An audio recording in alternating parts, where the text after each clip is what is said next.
Hello friends, மகளே மருமகளே சீரியலில் என்ன நடக்குதுன்னு பார்க்கலாம் வாங்க. வீடியோவை ஸ்கிப் பண்ணாமல் கடைசி வரைக்கும் பாருங்கள். சேனலை சப்ஸ்கிரைப் பண்ணிக்கோங்க, மறக்காமல் பெல் ஐக்கானையும் கிளிக் பண்ணிக்கோங்க. நாளைக்கு துளசிக்கு பர்த்டே, அதனால் நம்ம சின்ன தம்பி நைட்டோட நைட்டாக வீட்டவே அலங்காரம் பண்ணி வைக்கிறாங்க சூப்பராக. மறுநாள் காலையில் நம்ம துளசி எந்திரிச்சு வராங்க. வீடே ரொம்பவே சூப்பராக அலங்காரம் பண்ணி வச்சுருக்காங்க.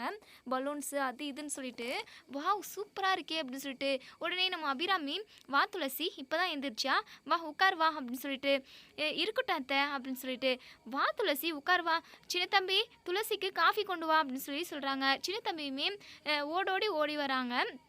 இந்தாங்க சின்னம்மா அப்படின்னு சொல்லிட்டு காஃபி கொடுக்குறாங்க. என்ன சின்ன தம்பி, வீடே ஃபுல்லாக அலங்காரமாக இருக்குது, சூப்பராக இருக்கே பார்க்குறதுக்கு அப்படின்னு சொல்லிட்டு.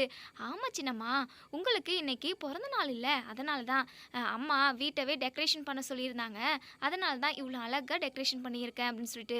சின்ன தம்பி, இது ஃபுல்லாக நீ தனியாக டெக்கரேஷன் பண்ணியா அப்படின்னு சொல்லி கேட்கவும், ஆமாம் சின்னம்மா, உங்களுக்கு பிடிக்கணுமேன்றதுக்காக நான் இந்த அளவுக்கு ரிஸ்க் எடுத்து அழகாக பண்ணியிருக்கேன், நல்லா இருக்கேன் அப்படின்னு சொல்லிட்டு. சூப்பராக இருக்குது சின்ன தம்பி அப்படின்னு சொல்லி. அதுக்கப்புறம் நம்ம அபிராமி இருந்துட்டு, துளசி போயிட்டு நீ குளிச்சுட்டு ரெடி ஆகிட்டு வாமா, நம்ம கோவிலுக்கு போயிட்டு வந்துடுவோம் அப்படின்னு சொல்லிட்டு. சரிங்க அத்தை அப்படின்னு சொல்லிட்டு நம்ம துளசியுமே அழகாக குளிச்சு சாரீ கட்டிக்கிட்டு ரொம்பவே ஹேண்ட்ஸமாக சூப்பராக வராங்க. நம்ம அபிராமி, துளசி என் கண்ணே பற்றும் போல் இருக்குது, நீ அவ்வளோ அழகாக இருக்க, சரி உனக்கு ஈவினிங் நம்ம சுற்றி போடலாம், சரி நம்ம இப்போ கோவிலுக்கு போகலாம் அப்படின்னு சொல்லிட்டு. சரிங்க அத்தை அப்படின்னு சொல்லி இங்கே நம்ம சின்ன தம்பி, நம்ம துளசி, அபிராமி 3 பேருமா கோவிலுக்கு போய்கிட்டு இருக்காங்க. கோவிலில் போயிட்டு இறங்குறாங்க. அங்கே சிவகாமி இருக்காங்க. சிவகாமி அபிராமி பார்த்து முறைக்கிறாங்க. உடனே இங்கே அபிராமி இருந்துட்டு, என்ன சிவகாமி, எதுக்காக என்னை இப்படி பார்த்து முறைக்கிற, நான் என்ன உனக்கு பாவம் பண்ண, எப்போ பார்த்தாலும் என்னை பார்த்து முறைச்சிக்கிட்டே இல்லை ஏதாவது பிரச்சனை பண்ணுற அப்படின்னு சொல்லி சொல்லவும், அது உன்கிட்ட சொல்லணும்னு எந்த அவசியமும் இல்லை, எனக்கு உன்னை பார்த்தாவே சுத்தமாக ஆக மாட்டேங்குது அப்படின்னு சொல்லிட்டு. உடனே சின்ன தம்பி இருந்துட்டு, இங்கே பாருங்கம்மா, என் அம்மாவை பற்றி இப்படியெல்லாம் பேசிக்கிட்டு இருந்தீங்க அப்படின்னா எனக்கு கெட்ட கோவம் வரும் அப்படின்னு சொல்லிட்டு. டேய், நீ அந்த வீட்டில் வேலைக்காரனாக தானே இருக்க, அந்த வேலையை மட்டும் பாரு, தேவையில்லாமல் சும்மா எங்களுக்குள்ளே வந்து மூக்க நுழைக்காத, நீ எடுபுடி வேலையை மட்டும் பார்த்தா சரி அப்படின்னு சொல்லி சொல்லவும், அபிராமிக்கு பயங்கரமாக கோவம் வருது. இங்கே பாரு சிவகாமி, சின்ன தம்பி என்னுடைய பிள்ளை மாதிரி, அவனை எடுபுடி வேலைக்காரன்னு சொல்லிட்டு ஏதாவது சொன்னேன் அப்படின்னா அவ்வளோதான், நான் உன்னை கொன்னே போட்டுருவான் அப்படின்னு சொல்லிட்டு. ஓ, அந்த அளவுக்கு இந்த வேலைக்காரன் மேலே நீ பாசம் வச்சுக்கிட்டு இருக்கியா அப்படின்னு சொல்லிட்டு. ஆமாம், என்னப்போ உனக்கு அப்படின்னு சொல்லிட்டு சொல்கிறாங்க. உடனே சிவகாமி இருந்துட்டு, ஓ, முத்து இறந்து போயிட்டதுனால இப்போது சின்ன தம்பியும் உன்னுடைய பிள்ளையா நினச்சிக்கிட்டு இருக்கியா, போயும் அதுக்கு இவன் தான் கிடைச்சானா, யாரையாவது தத்து எடுத்து நீ வளர்த்துக்கலாம்ல, போய் இவனை பிள்ளையா நினைக்கிற அப்படின்னு சொல்லிட்டு இங்கே சின்ன தம்பியை ரொம்பவே தரக்குறைவாக சிவகாமி பேசவும், அபிராமி பல்லார்னு ஒரு அறவிடுறாங்க. இதுக்கப்புறம் இன்னொரு நாளைக்கு எப்பயாவது என் சின்ன தம்பியை வேலைக்காரன் எடுபுடி அப்படி இப்படின்னு சொல்லிட்டு ஏதாவது பேசினேன் அவ்வளோதான், நடக்கிறதே வேற அப்படின்னு சொல்லிட்டு, நீ வா சின்ன தம்பி அப்படின்னு சொல்லிட்டு அபிராமி நம்ம சின்ன தம்பி கையை பிடிச்சிக்கிட்டு கோவிலுக்குள்ளே கூட்டிகிட்டு போகிறாங்க. இங்கே துளசி இருந்துட்டு, அம்மா நீங்கள் சூப்பரான வேலை செஞ்சீங்கம்மா, அவங்கள 4 அறையணும்னு சொல்லிட்டு நானே நினச்சேன், நீங்கள் அந்த வேலையை செஞ்சிட்டீங்க, சின்ன தம்பியை எவ்வளோ தரக்குறைவாக பேசுகிறாங்க அந்த அம்மா அப்படின்னு சொல்லிட்டு. சரி விடு துளசி, அதவே பற்றி பேசிக்கிட்டு இருந்தா ஒரு மாதிரி கஷ்டமாக இருக்கும், சரி நம்ம எல்லாருமே இப்போ சாமி கும்பிடலாம் அப்படின்னு சொல்லிட்டு இப்போ அபிராமி சாமி கும்பிட்றாங்க.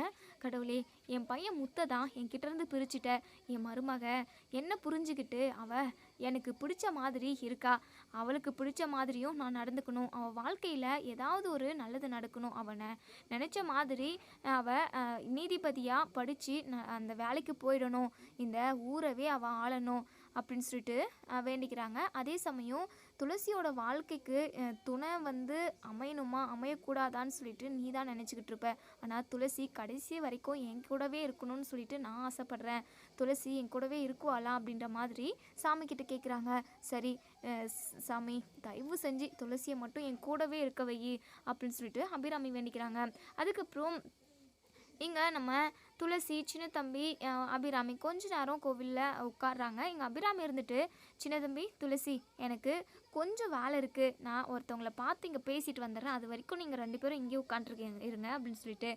சரிங்கம்மா அப்படின்னு சொல்லி சொல்கிறாங்க. இப்போது நம்ம அபிராமி வந்து அந்த சித்தரை பார்த்து பேசுகிறதுக்காக போகிறாங்க. சித்தர்கிட்ட போய் நிற்கிறாங்க. வா தாயி அப்படின்னு சொல்லிட்டு அந்த சித்தர் சொல்கிறாங்க. சுவாமி, நீங்கள் சொன்ன மாதிரியே என் பிள்ளை முத்துவும் என்னை விட்டு பிரிஞ்சு போயிட்டான், நீங்கள் துளசிக்கு 2ஆம் தரமாக கல்யாணம் நடக்கும்னு சொல்லியிருந்தீங்க. அப்படி நடக்கக்கூடாது அப்படின்றது தான் என்னுடைய ஆசையே. ஆனால் நீங்கள் சொல்கிறது எல்லாமே நடந்திருக்கு. அவளை நான் படிக்கிறதுக்காக காலேஜுக்கு அனுப்பிக்கிட்டு இருக்கேன். அவள் கண்டிப்பாக எனக்கு சாதகமாக தான் இருப்பான்னு இப்போ வரைக்குமே தோணுது. இப்போ வரைக்குமே அவள் எனக்கு பிடிச்ச மாதிரி தான் நடந்துக்கிட்டு இருக்கா. என்னை விட்டு கொடுத்தோ இல்லை என்னை விட்டுட்டு போகிறனோ அவளால் எப்பவுமே சொல்ல முடியாது. ஏன்னா அவள் என் மேலே உயிராக இருக்கா சாமி அப்படின்னு சொல்கிறாங்க. அதெல்லாம் நல்லது தான். இது கொஞ்ச நாள் வரைக்கும் தான். கூடிய சீக்கிரமே உன் மருமகளுக்கு 2ஆம் தரமாக ஒரு கல்யாணம் நடக்க தான் போகுது. அதை நீ பார்த்து ரசிக்க போகிற. ஏன்னா உன்னை தேடி ஒரு புது உறவு வரப்போகுது. உனக்கு அதெல்லாம் நடக்கிறப்ப தான் தெரியும். நீ ரொம்ப ரொம்ப சந்தோஷப்படுவ. நீயே துளசிக்கு 2ஆம் தரமாக கல்யாணம் பண்ணி வைப்ப அப்படின்னு இங்கே பாருங்கள் சுவாமி, நீங்கள் சொல்கிறது எல்லாமே நடக்குது. ஆனால் நீங்கள் சொல்கிற மாதிரி நான் துளசிக்கு 2ஆம் தரமாக கல்யாணம் பண்ணி இன்னொரு வீட்டுக்கு அவளை வாழ்கிறதுக்காக அனுப்ப வைக்க மாட்டேன் அப்படின்னு சொல்லவும், இங்கே பாரு தாயி, கண்டிப்பாக துளசி உன்னை விட்டு பிரிஞ்சு போக மாட்டா.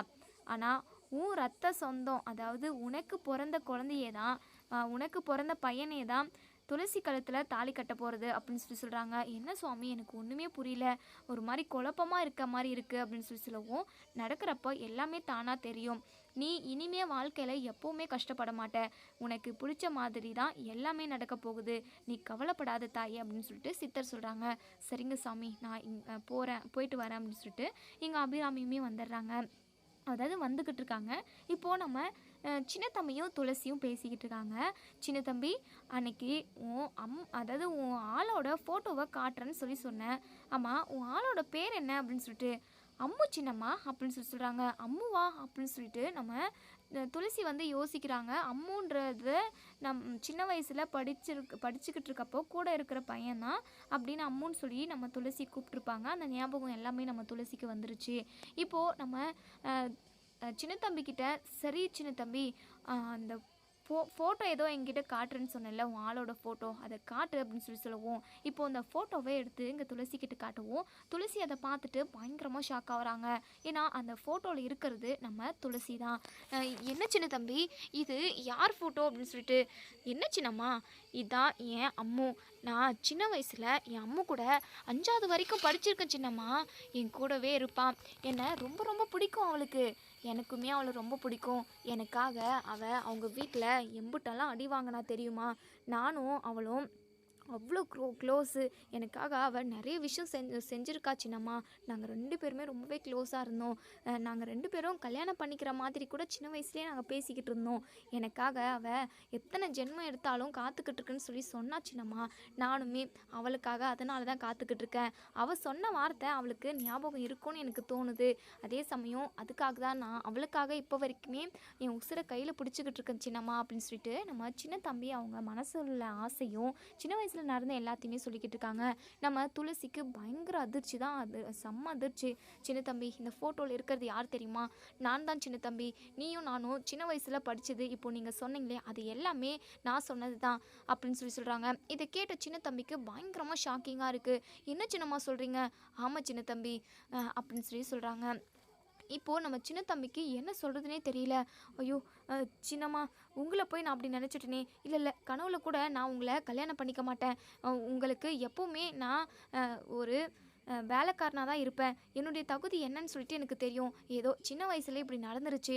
அதெல்லாம் நான் இனிமேல் கெட்ட கனவாக நினச்சி மறந்துடுறேன் சின்னம்மா. நீங்கள் எதுவும் மனசில் வச்சுக்காதீங்க அப்படின்னு உடனே நம்ம துளசி நம்ம சின்ன தம்பியை கட்டி பிடிச்சிக்கிறாங்க. ஐயோ சின்னம்மா, என்ன பண்ணிக்கிட்டு இருக்கீங்க? இங்கே எல்லாரும் இருக்காங்க, யாராச்சும் பார்க்க போகிறாங்க, இப்படி பண்ணாதீங்க, ரொம்ப தப்பு அப்படின்னு சின்ன தம்பி, நானும் உங்ககிட்ட அந்த வார்த்தையை சொல்லியிருக்கேன். முத்துக்குமே கண்டிப்பாக நம்ம 2 பேரும் ஒன்று சேர்ந்து வாழ்கிறது தான் அவருக்குமே ரொம்ப பிடிச்சிருக்குன்னு எனக்கு தோணிக்கிட்டே இருக்குது. நீங்களும் நானும் ஒன்று சேர்ந்து சந்தோஷமாக வாழணும் சின்ன தம்பி அப்படின்னு நம்ம துளசி சொல்கிறாங்க. இதை கேட்டு நம்ம சின்ன தம்பி பயங்கரமாக ஷாக்கிங்கில் இருக்காங்க. நம்ம துளசி சின்ன தம்பியை ஹக் பண்ணிக்கிட்டு இருக்காங்க. கரெக்டாக அப்போ தான் நம்ம அபிராமியுமே வராங்க. துளசியும் சின்ன தம்பியும் ஹக் பண்ணிக்கிட்டு இருக்கிறத பார்த்த நம்ம அபிராமியே பயங்கரமாக ஷாக் ஆகுறாங்க. சின்ன தம்பி அப்படின்னு ரொம்பவே சத்தமாக கத்தவும் உடனே துளசி சின்ன தம்பியை விட்டு விலகி வராங்க. நம்ம சின்ன தம்பி ரொம்பவே பதட்டமாக பார்த்துக்கிட்டு இருக்காங்க. உடனே நம்ம அபிராமி ரொம்பவே கோவமாக, என்ன சின்ன தம்பி இதெல்லாம் அப்படின்னு பல்லார்னு ஒரு அறை விடுறாங்க. இதோட இந்த ரிவ்யூ முடியுது. இதுக்கப்புறம் என்ன நடக்கு வெயிட் பண்ணி பார்ப்போம் ஃப்ரெண்ட்ஸ். வீடியோ பிடிச்சிருந்தா லைக் பண்ணி கமெண்ட் பண்ணி தெரிவிங்க. துளசிக்கும் நம்ம சின்ன தம்பிக்கும் கல்யாணம் நடந்தால் ரொம்பவே நல்லாயிருக்கும் அப்படின்னு நினைக்கிறேன். பண்ணுறவங்க ரெட் கலர் ஹார்ட்டை தட்டி விட்டு போங்க. தேங்க்யூ.